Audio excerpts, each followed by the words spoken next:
What's up, Hobby Maniacs? Rob Bear here today with a look at the brand new Doom of Mymeara book. Now, this is a really interesting book because, well, A, it's Eldar, and it seems like every 40k player is specifically divided on how they feel about that particular statement. And this book, well, it definitely helps polarize those opinions a little bit more. It is a great book. It did need an update. It's about 4 or 5 years old now, and it did update all the stuff to 7th edition, and added in a couple new more saucy units and also some new saucy army lists as well. But you know, with great power comes great responsibility, and that's all I'm going to say. If you're an Eldar player, you already have an uphill battle when you hit the tabletop and try to get your games in, right? So, really interesting book. I definitely think it's worth picking up if you're an Eldar player. If you're not an Eldar player, it's probably not worth picking up unless you just like buying the Imperial Armor books themselves. Now, this first video here is going to be us basically breaking down the section in here that has, well, first, some of the non-Xenos rules. There is an Imperial Guard rule in here, and there is something for the Space Wolves as well. Beyond that, we are basically going to cover the section that has the specific Eldar Corsair army list. It's called the Corsair Band's army list, where they basically have these coteries of, I guess, like one detachment, and it has individual coteries, kind of like how the Harlequins have a bunch of Harlequins have a bunch of troops, yes, with set up as different detachments. And they don't really have an HQ, but these guys have an HQ, but they don't get a lot of benefits, so I think they're kind of feeding off that whole kind of theme here. But as far as that goes, that's where the similarities end, because they basically have a whole new, complete rule set, models. These things have been out from Forge World for several years now, so completely different rules and a whole sorts of war gear and things like that. So we're going to take a look at that. Then the second video, which you'll get a new intro and everything for as well, will be basically talking about the actual new Eldar Craft World Mymeara War Host, which feeds off the Eldar book and are interchangeable between the books, whereas the detachment, the Corsair's detachment, is not. So keep that in mind. It's all very confusing. It's almost like it's a college class to try to build your armies these days. But, there's a lot of resources out there.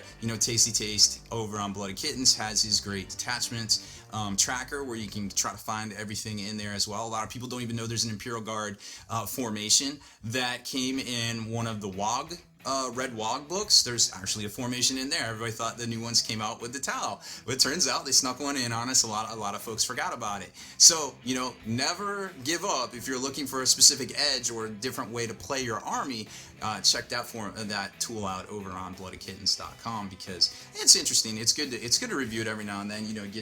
Get your extra options as well. Now, a bit of self-promotion, obviously. You've probably seen at some point the Patreon thing going on here on our videos. That's a great way if you would like to support what we do here at Spiky Bits, from the video tutorials to features to battle reports, all that stuff, specifically for Spiky Bits. Check it out. There's a bunch of bonuses. You get a bunch of free stuff, swag. We're sending out a whole bunch of Horus Heresy kits and things like that this month. So check that out, please. If you'd like to support us, we definitely appreciate it. Thank you so much to everybody that has supported us. It's crazy the past 2 months. We just started doing this ad-free thing over on YouTube, and it's going to cost us a little bit of money, but I think we'll be able to hang in there and maybe look at doing it for the rest of the year too, if we keep, if the support keeps coming through. So thank you so much, guys. Obviously, we also do the Long War as well, so if you'd like to check that out, if you like 40k crazy bat reps, we got some different series going on, some different exclusive content on there as well. Check that out. There's probably a logo and a link to it right up there on the screen now as well. So that's all the self-promotion we're going to do. Let's jump right in to the new Doom of Mymeara Imperial Armor book.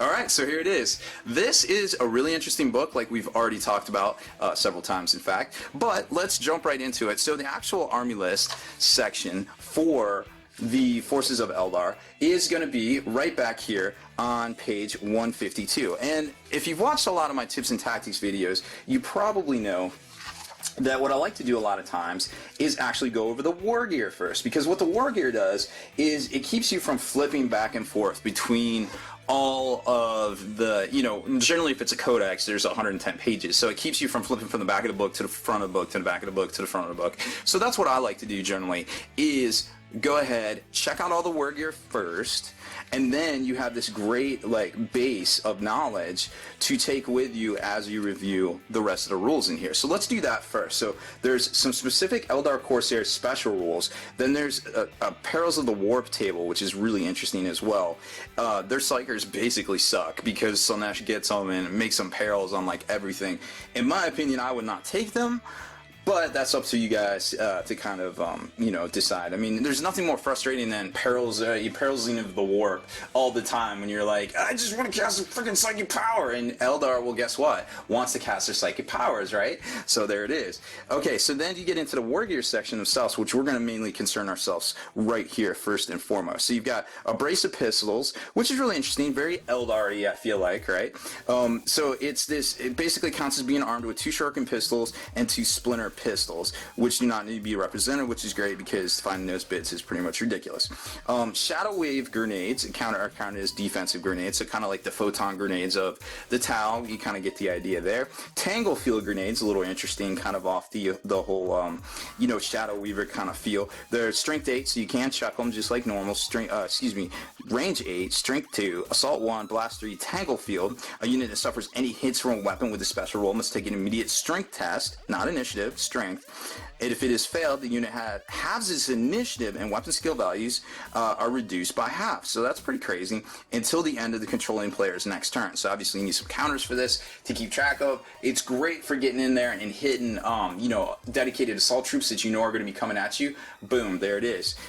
Dissonance breach charges. These are really interesting because they're strength 2 AP3 unwieldy dissonance wave. However, you roll 3d6 for armor pen and then adding the results together. So I think that's 9. So average I think is 11 to 12 on that.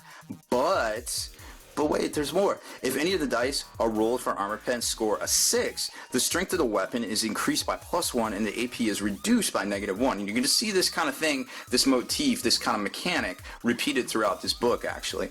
So that's really interesting. Void plate harness. It's a 3+ armor save that models that had the void plate harness. Kind of like hardened armor for 40k.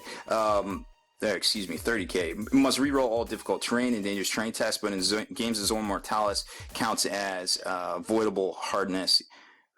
Gains the hardened armor special roll. So, whatever. I mean, it's kind of cool. It's a 3+ save that lets you kind of move around with the Eldar. Heavy Mesh is 4+, kind of nothing new there. Dissonance weaponry, and this is that mechanic that you're going to see repeated as well. A pistol is 12, strength 5 AP 4. Pistol is a one-shot piercing vibropulse. Pinning vibropulse, and vibropulse has a special rule down here. And then you got your cannon, that's 24 inches, strength 5 AP 4, pinning vibropulse as well. Each model from the same unit that scores a 6 to hit when firing a weapon with a special rule while targeting the same target unit adds +1 to strength to a maximum of 10 and subtract -1 from the AP to a minimum of 1. So that kind of gives you an idea where they're going with that. They're trying to build that combo mechanic. Then you got Bale Light, which is the handgun. I forget which ones. I forget what guys have these, but anyways, it's 8-inch range, strength 6, AP 6, pistol 3d3 blind rending 1 use. So really interesting to throw that out there. It's going to get 3d3 shots, so average of 6 shots, blind, and it also has rending, so you can get 1 rending, maybe wound out of it if you hit with everything, but it's Eldar, let's face it, they're probably going to hit with everything. Not to be Debbie Downer, but just to be honest. You know you're thinking it.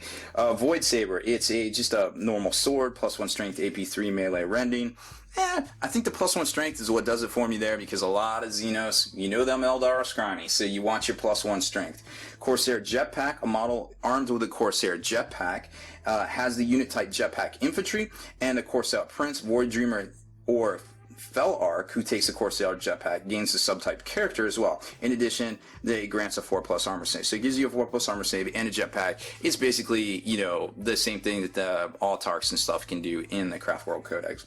Corsair Void Burners. This is really interesting. So a vehicle equipped with these gains the Deep Strike special rule. And most of their vehicles can have them. It's something about they basically come out of the webway in atmosphere or right outside the planet and then just burn, you know, with solid rockets coast right on into the planet there. Corsair Kinetic Shroud. A vehicle equipped with the Shroud moves at least 6 inches in the movement phase, gains a 5+ invulnerable save against shooting attacks until the beginning of the controller player's next turn. When moving flat out or making a run move and moving the maximum allowed distance, a vehicle with the Corsair Kinetic Shroud gains a 4+ invulnerable against shooting attacks until the beginning of the controller player's next turn. On turns in which the vehicle with a Corsair Kinetic Shroud enters play using Deep Strike, it counts as having moved flat out, gaining 4+ invulnerable save, obviously, against shooting attacks, blah, blah, blah. But it may re-roll any failed invulnerable attacks until the beginning of the controlling player's next turn. So obviously the little combo they're trying to build there. And a little designer's note, and this was something that people abused back in the day, is they would be like, oh, I'm going flat out, and they would go in a circle and come back to the same exact spot instead of moving linearly as the designers intended. So basically they are just saying, hey, don't do that. We're on to you. We're on to you, people. We caught you stupid Americans doing that shit before. Don't do it anymore, because it's not fluffy and not what we intended. So there's the actual, there isn't a whole lot because this isn't a full-on codex, obviously, but there's your war gear selection. I'm not even going to go over the psychic perils. You can see it there. You can freeze it, read it. It's just embarrassing. I don't like it. Maybe I'm missing something. I've been wrong before. Somebody tell me if I'm stupid, if I'm the stupids, but I feel like I would not play with that. That's just me. Eldar Corsair Special Rules, Reckless Abandon. A unit which includes only models with a special rule that fires an enemy unit within 12 inches of itself may make an immediate move of 6 after all effects of the shooting attack have been resolved. So it's kind of like Battle Focus. If a unit has the type Jetpack Infantry, then the move is increased to 6 plus D6. This move cannot move it into close combat or within 1 inch of an enemy unit, or be used to move them closer to any unit targeted by their shooting attacks, which makes sense. I mean, that's, you know, Trixie Eldar, obviously. Dancing on the Blade's Edge. A unit with a special rule has 2 values listed for their leadership values, separated by a slash. Example 10/6. The first is used for all leadership tests or morale checks, including pinning, taken by the unit, except for regroup tests. The second value is used for all regroup tests made by the unit. Remember, regrouping generally is just regrouping from being beaten in assault. That's generally what you get a regroup test for, which is a type of leadership test. When accompanied by a character model with a single leadership value, the unit may use this value for regroup tests when it is higher than the unit's value. So they're not quite as disciplined as their normal Eldar, and you will see that in their stats, but it's just, you know, it's just another thing to keep track of.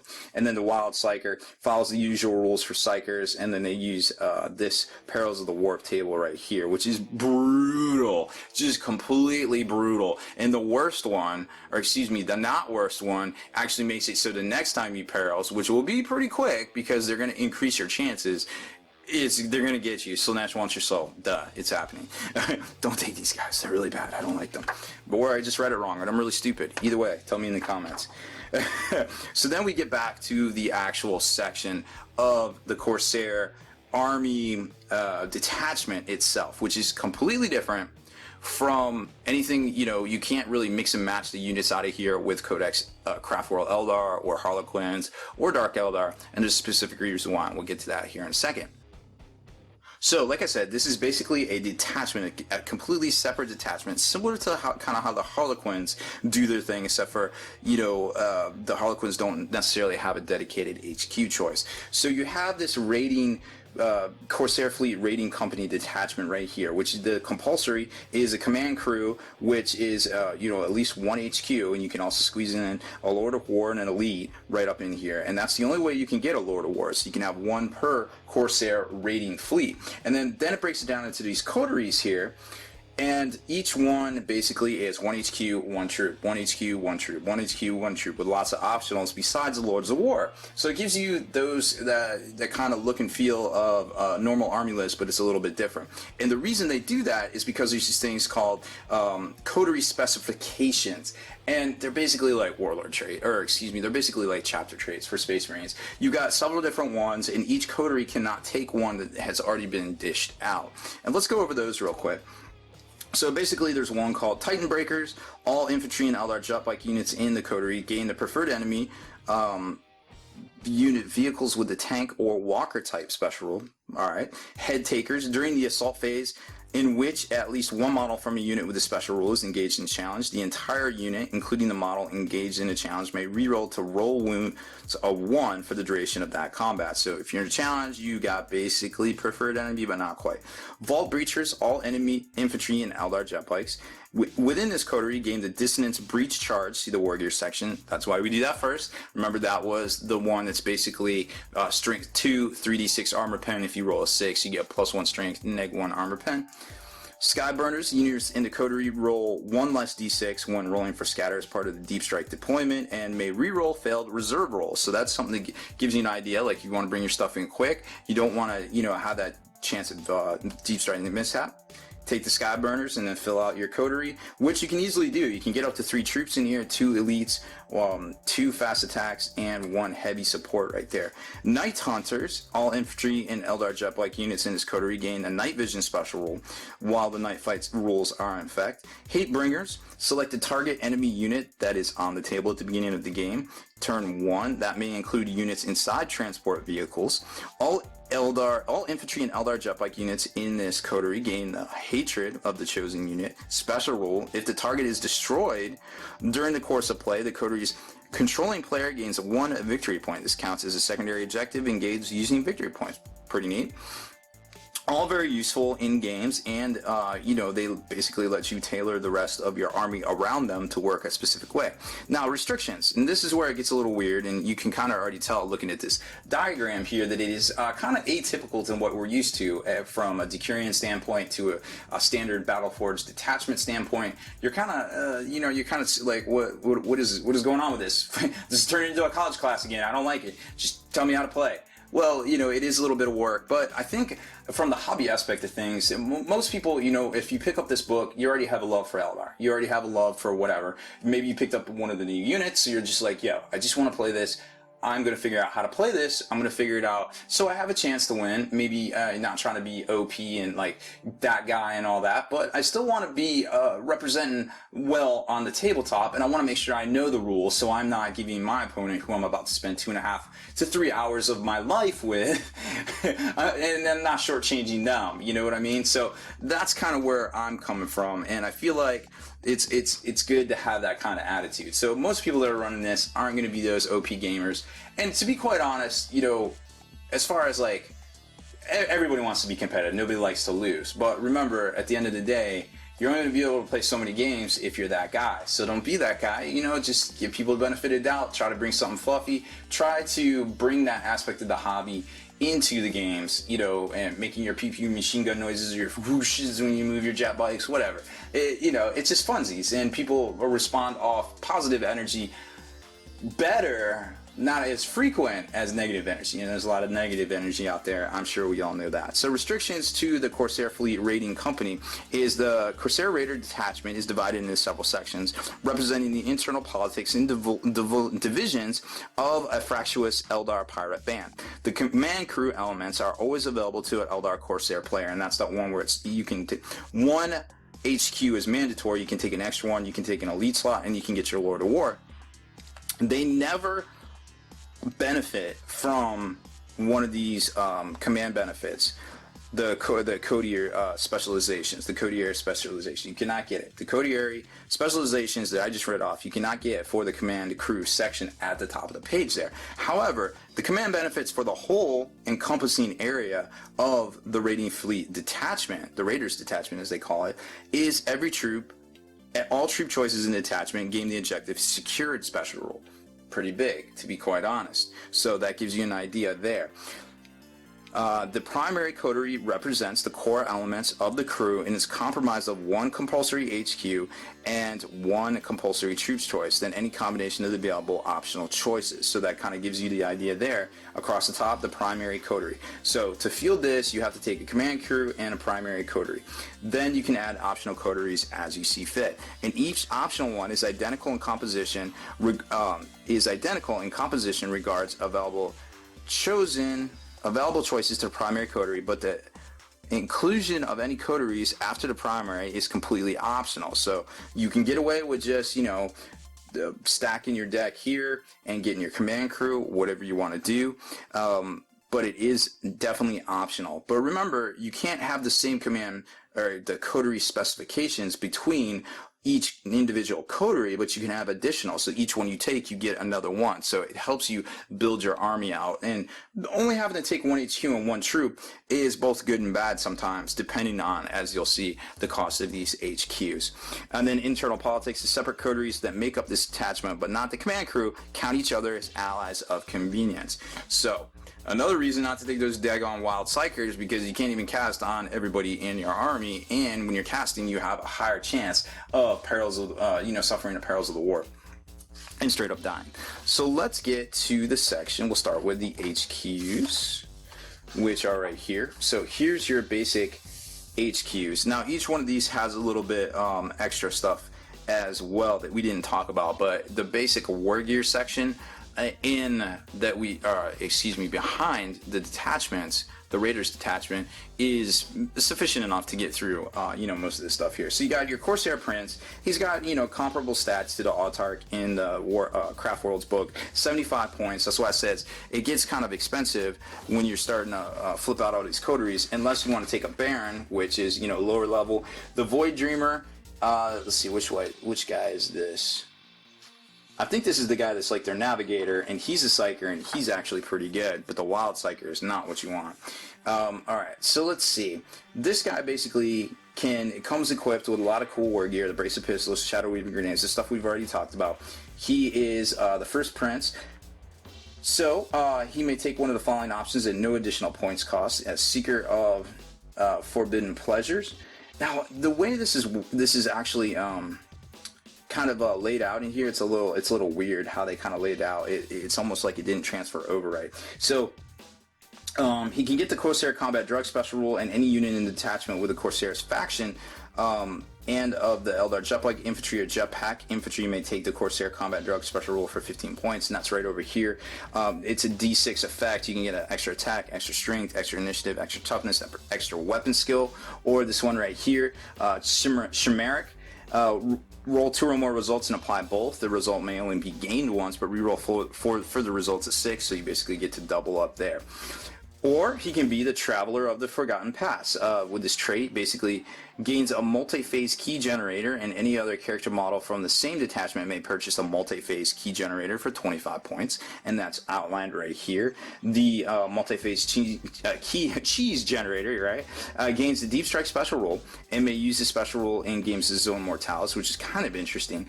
Represent his ability to carve temporary gateways in the very fabric of the webway. In addition, a multi-phase key generator may be activated during any shooting phase instead of firing a weapon that allows the controlling player to place the webway gate marker anywhere within 3 inches of the model. Any friendly, non-vehicle unit from the same detachment that enters play from reserves may choose to enter play within 3 inches of the webway gate marker as if they had entered play by deep striking. And remember, this is all done in the shooting phase. Very interesting. But without rolling the scatter for any mishap. Any friendly non-vehicle unit that ends its movement phase with all models within 3 inches of a webway gate marker and is not falling back may choose to immediately return to ongoing reserves. Wow, that's really interesting, right? Because not only do you get to come out during the shooting phase, you also get to shoot as well. Think about that for a minute. It's your choice what you do in the shooting phase. So you drop this thing, you get dudes out, you shoot. And I don't need to tell you that, hey, there's a lot of guys in this army that have D weapons. Just think about that. Now, granted, you won't get a Wraith Knight through this thing because, what is it? It's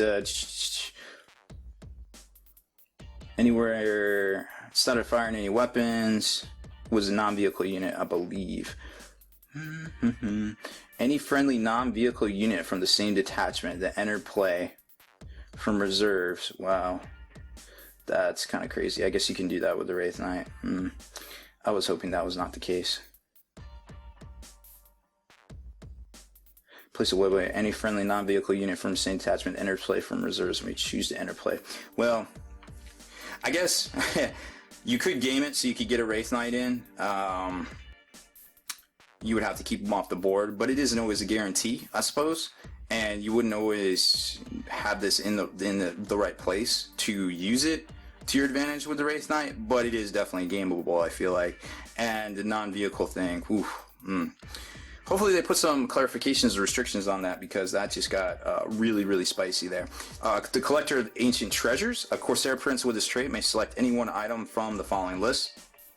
Artifacts of Cruelty, the Remnants of Glory, or the Enigmas of the Black Library. Obviously, all of the war gear, the special war gear from the 3 other Eldar books out there. So, I haven't even had a chance to think about that part yet, but that it could do some stuff, because remember, you can get a webway portal too. That is one of their pieces of war gear. So I haven't even begun to combo that one out in my mind, but keep that in mind too. Reaper of the Outer Dark, the Corsair Prince, gains a Rampage special rule, and any unit of Eldar Corsair's faction and of the Eldar Jetbike, Infantry, or Jetpack type may take the raid special rule for no additional cost. Okay. However, both the Corsair Prince and all units upgraded to have the raid special rule must declare a charge when within 8 inches of an enemy unit at the beginning of the assault phase. Not something Eldar always wants to do, mind you. If multiple enemy units are within 8 inches, then the controlling player, there's restrictions on that. It's not a big deal. You can read it there. Welder of the Profane Powers, a Corsair Prince with this trait gains an additional level of Psychic Mastery to a maximum of 3. And you can buy these guys Psychic Mastery here. He basically can be upgraded to select powers from divination or telekinesis disciplines. Also very saucy, because being able to just move around at moment's notice and have those divination powers as well. I mean, ignoring cover, throwing randing on people, getting rerolls. Not like Eldar needs any more rerolls, but they can reroll their rerolls. Not really. You can't reroll. I'm making that part up. So there's that. Let's see. Profane powers may also. And then models in the same detachment as the Wild Psyker might also use the Malefic Demonologies discipline. Like, we needed that, right? When models affected by the special rules, all the models with more powers from the Malefic discipline replace the last entry with the Eye of She Who Thirsts with Lust for Power. Oh, that's the thing where if basically, there's a Psyker around them. That is right back here. So they're all susceptible to this crazy Psyker Perils chart that I was telling you about. This is actually the worst one. Well, it's not the worst one. It's the best one, but the problem is that it makes it easier to roll. If any doubles are rolled, a model basically perils. So now they're replacing that with this one. The powers of his ancestors sings through him, encouraging the Psyker to generate 2 greater acts of destruction and leading him towards eternal damnation. I love how this is starting out. The rest of the game, during the controlling player's psychic phase, before any other psychic powers are manifest, the model must attempt to manifest any one malefic demonology power it has access to, using at least 2 warp charges, so making you roll 2 dice. If multiple models in a single army are affected by this result, determine randomly which model. Alright, just some clarifications. If the warp charge pool is empty before the affected model is able to manifest a power, or for whatever reason a model is unable to attempt to manifest a power, then a model is treated as though he had failed a pinning check and it locked in combat, and this has no effect. So kind of a little bit better than Peril Xenon a double, and you can also game it so where other stuff casts instead, and then your warp charge pool empties out, and then technically you are at the end of the phase, followed by the phase being over, I suppose. The Corsair Prince, Survivor of the Endless Darkness. A Corsair Prince with this trait gains the It Will Not Die and Feel No Pain special rule 5+, but if It Will Not Die test is failed, the Corsair Prince and any unit has joined must take an immediate pinning check, and any other character model in the same detachment must take the Feel No Pain 5+ oh, any other character in the model can take the Feel No Pain for 10 points. So this guy really unlocks a lot of different things for your Corsair Raider force, but he also is a double-edged sword too, because he can be detrimental to what you're trying to do with a little unpredictability, I suppose. So it's 75 points, probably going to take one in every list. That's all I'm saying. Corsair Void Dreamer. This is basically like their Psyker. It's their navigator. They're often fought over in the Corsair fleets because, well, they need somebody to basically run their, run their ships and things like that. They are a wild Psyker, so that can be bad, right?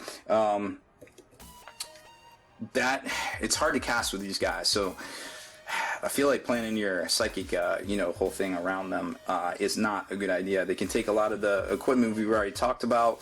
They can also take stuff, force fields, shadow fields, shimmer shields, all this stuff. If it isn't here, it's either in the Dark Eldar book or the Eldar book. They don't really tell you that, but I mean that's just where it is. You can take the Ghost Plate Armor, the Void Plate Harness, and then these are the specific psychic powers right here that are available to the Void Dreamer. Now, we can go over those real quick. All right, so you got Aethermancy. That is the name of this type, of, I guess, psychic discipline. So you got the Primaris power, which is the Path Ward. The Path Ward is a blessing, may only target units with the Eldar Corsairs faction. And remember, each one individually inside each coterie is allies of convenience, and therefore you cannot cast on them because they're not battle brothers. So depending on what you're trying to do, there's a little bit of restrictions. Path Ward is a blessing that may only target units with the Eldar Corsairs faction. The target may count all dice rolled to determine run moves, difficult terrain moves, charge distances, start moves, and movement caused by the hit and run or reckless abandon special rules, as if the final result on any given dice had been a 6. If the dice rolled was a d6 or a 3, then the dice rolled was a d3. Okay, well that makes sense. So you max a 3 if it's a D3 and 6 if it's a D6. I mean, it's cool. It lets you jump around and do a lot of different things, and it's not bad for the Primaris, but it is Warp Charge 2. The first power is Warp Blink. The power may, and it's Warp Charge 1. The power may target any unit within 6 inches of the Void Dreamer, including the Void Dreamer itself. A unit, friendly or enemy, targeted by this power must be moved 2d6 in a direction chosen by the Void Dreamer's controlling player. This power may not move a unit off the table into impassable terrain or within 1 inch of another unit. Instead, a model affected by this power stops 1 inch from the obstacle or table edge along the line of movement decided by the Void Dreamer's controlling player, if the total movement is not enough to clear. This power may not be targeted in a unit that is locked in close combat. Not bad for a Warp Charge 1 power. Average of 7 inches, it's situational. You can do some crazy stuff with it. However, if you're doing, line tactics and, jumping stuff around and trying to get even further back away from something or further closer to something to Alpha Strike, then it's probably worth it. But remember, the Wild Psyker table is super dangerous. Dispersion Field is number 2. Dispersion Field is a blessing that targets a single friendly unit within the Eldar Corsairs faction within 12 inches. The power is in effect. The unit gains a 4+ cover save. Pretty basic stuff. Number 3, Webway Rift, Warp Charge 1, 12-inch range, Strength 3, AP 6, Heavy 1, Poison 3, Large Blast 5. So it clears out rubbish, not too bad. It's a Witchfire power, as they clarify there. Webway Breach, Warp Charge 2, the power may target any friendly unit with the Eldar Corsair faction within 12 inches of the Void Dreamer, including the Void Dreamer themselves, that is not locked in close combat. The target immediately is returned to ongoing reserves, and it's a Warp Charge 2. So, pretty cool. That will get you, that can do some tricks now. Think about that. With, you can pop the Wraith Knight back up into ongoing reserves, drop down the little portal, he pops out the next turn, auto Magic Lake in the shooting phase, then gets to shoot as well. Kind of gets a little dirty there. If you know they're going to take fire, then you can get them out of harm's way, but you have to wait a whole turn because they come out in the shooting phase. And I think that's why they did that, because they gave them the ability to bounce around. Because remember, it's movement, psychic, shooting. So if they do it the way they did, then you basically come in on the shooting. You would have to wait a whole turn, to basically get cast on to go back and so it's actually 3 turns. So you would come in, you would be moving, then it would be shooting, you would come in with the moving. Yeah, so it's not as effective as it would seem. So keep an eye, try to plan it out in your head how all that would work for you. And then number 6 is Webway Maze. We skipped over Warp Tunnel. Number 5 is Warp Tunnel. Warp Charge 2. A Void Dreamer's controlling player selects a point anywhere on the tabletop, placing a large blast marker 5-inch on that point. Either the Void Dreamer or another unit or another non-friendly vehicle unit with the Eldar Corsair's faction within 6 inches may immediately be moved to the point chosen, deploying under the blast marker as though they had arrived via Deep Strike special rule, but do not have to roll for scatter or Deep Strike mishap even. For each multiple of 6, between the target and the original position and its new location, roll a d6. For each 1 roll to suffer, the unit suffers an automatic wound. Saves may be taken normally. The target may attack and then charge normally on a turn in which this power is used on them. Holy cow, that's really good.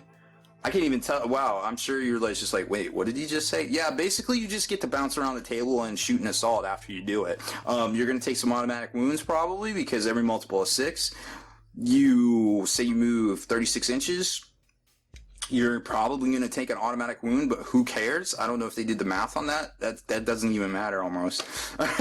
Number 6, Webway Maze, Warp Charge 3. And that's only Warp Charge 2. Warp Charge 3, the power may target an enemy unit within 12 inches of the Void Dreamer that is not locked in close combat. The target unit is immediately placed in ongoing reserves. This power may not target super heavy vehicle units if the target has the Eldar faction, Eldar, Dark Eldar, Eldar Corsairs, or Eldar Harlequins. It gains a +1 to deny the Witch rule when targeted by this power. So you target any enemy unit within 12 inches that isn't locked in close combat, and it goes into ongoing reserves. So it's basically a way to banish stuff, but it's still going to come back. But still, it's a way to banish stuff. I mean, if they're in the middle of the table and now they got to re-enter via the board edge, and they don't have that deep strike ability, that's super saucy. These psychic powers are quite possibly the best psychic powers out there next to invisibility, in my opinion. And it's tempered only by the fact that the Wild Psyker mastery level, the Wild Psyker perils chart is so punishing, because the very first time you roll perils on that thing, it starts this downward spiral of you're either going to take wounds or it's going to be even easier for you to perils on the next cast, basically going to perilsing on doubles if you don't already perils on doubles already by using demonology or something. So risk versus reward is 50 points versus ridiculousness versus only being able to pull something off once or twice before you lose your psyker. That all comes into play here. This is probably a more advanced tactic to do, and there is dice involved, which means it isn't always for certain. However, there's a large percentages that you're going to do what you want to do, and that's really interesting and adds a really unexpected dynamic to the game that I don't think a lot of folks are ready for. So if you're using these rules, it's probably a good idea to explain them to your opponent, because they are very saucy. I said it again, they are very saucy rules, and I think you owe it to yourself as well as your opponent that you're sharing 3 hours of your life with to be like, yo, alright, so here's how this works, just so you know, this is probably this is what I'm going to try, so look out for it. Are you comfortable playing against this? Okay, cool, yes or no, kind of type thing before you get started. Alright, moving on. And that's just the first 2 pages of this army list, folks. And we're 25 minutes in, and it just ain't letting up. So then you get into the smaller point HQ unit, which is super useful for taking in the coteries, because you have to take an HQ. So taking the 30.1s at that point, which are also upgradable to Psyker.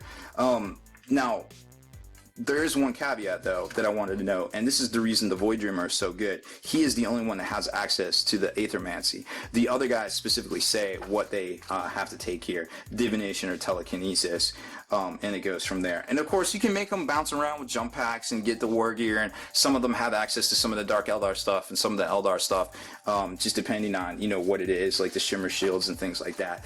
Then you get to the Corsair Reaver Bands, and this is where the leadership thing comes in with the regrouping. So regroup of 6 is pretty bad, so don't get these guys into assault. Not that you would want to get them into assault to begin with, because they're strength 3, toughness 3. Yes, they have high weapon skill, but let's face it, in the past 15 years, 25 years of Eldar being on the scene, that has never worked out good for anybody playing Eldar. Unless you have some sort of crazy alpha strike mechanic, it's probably not the place you want to be. So not a huge deal there, I feel like. And these are troops, Corsair Reaver bands. Then you got the Ghostwalker band, which is also a troop. Not quite as high weapon skill and ballistic skill, but still Scrawny's, stat line right there. They come with the Shadow Weaver grenades, the plasma grenades, and the mesh armor. The special rules, very, very specific special rules right there. The Reckless Abandon. I think that was the one that was really interesting. Oh yeah, that was the guy that gets they increase their battle focus rule 6 plus d6, so it's a little bit better than battle focus, but it's interesting to see on just stock troops. And they get dedicated transports. These do not. What else do they have? They got the Eldar long rifle, which is really interesting. So they're, basically snipers and things. And 60 points for 5 guys, 12 points each. 5 off save. Yeah, they have a specific purpose, obviously. Then you got the Cloud Dancer band, which is also troops at 60 points each, 12 points each, basically. And these guys, I forget what they do. They have access to a lot of heavy firepower here, and they are troops. They can get the Shuriken Cannon, Scatter Laser, Dark Lance, Splinter Cannon, or the Dissonance Cannon, which is in here. That's the one that can go up 1 strength, come down 1 AP, depending on how many 6s you roll to hit. And then the Felarch in the squad can also get the pistol as well. So that gives you some of your heavy firepower. Not that they super need it, but because they can't take some other stuff in here. You can take a Venom with these guys, or the Falcon, the Void Storm band, which is the elite. Basic, weapon skill 5 elite troop kind of thing.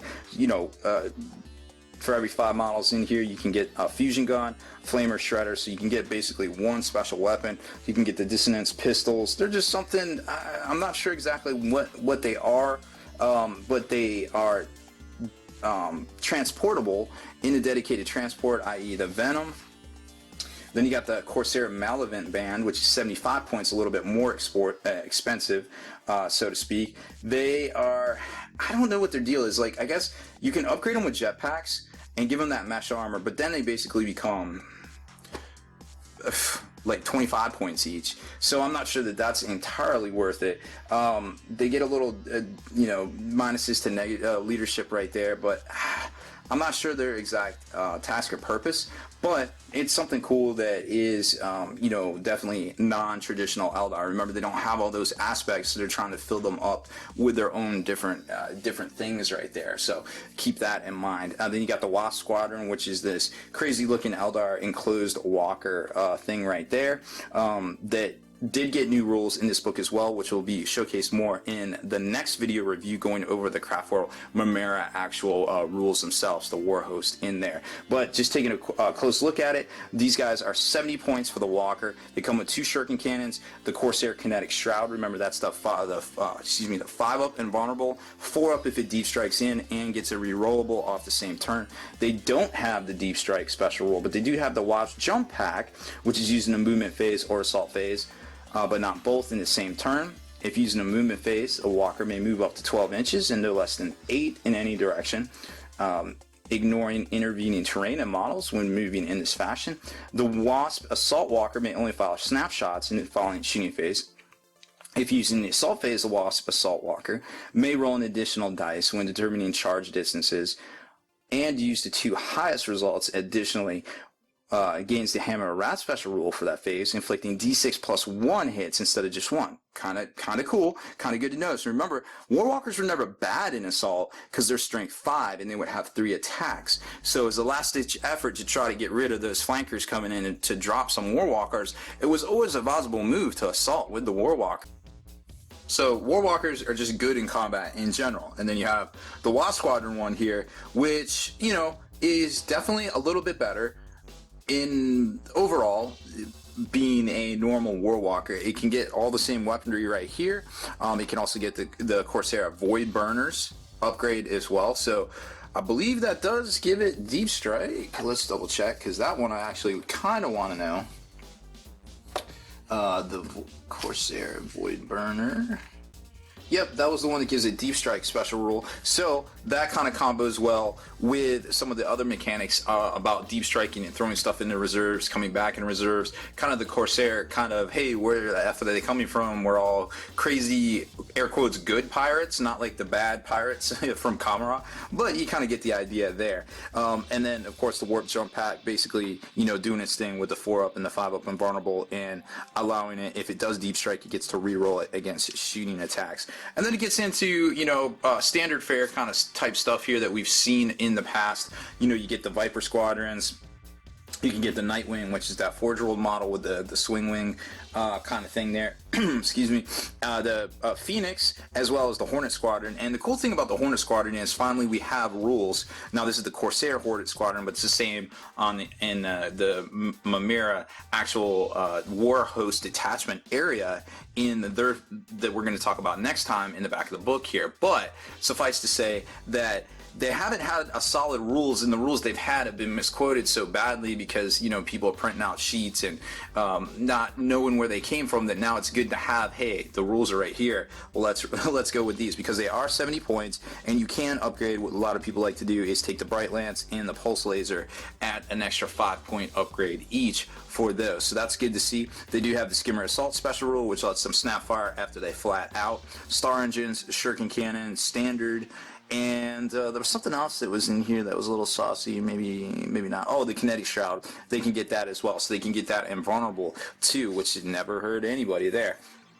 And then you got the the Corsair Bell Strike Band, which is, for all intents and purposes, it just kind of looks like it's squad, 5 dudes, they're 10 points each. They can get some of the special weapon heavy stuff, the cannons, the missile launcher, the Dark Lance, the Splinter Cannon. Really interesting, kind of eclectic set of weapon options there that do very specific things. So there's definitely a reason they're in the heavy support slot. But even more interesting is that they can take the Venom. So you can get this squad. It's only 10 points each, but then you upgrade them with these heavy weapons and they start to stack up. Then you got the Corsair Lynx. Now notice that is not a Lord of War. They've kind of downgraded the Lynx a little bit, but made it a heavy support choice because it does have the cool D weapons and things like that, but most notably it does not have the Titan Holofield special rule anymore. So it is killable.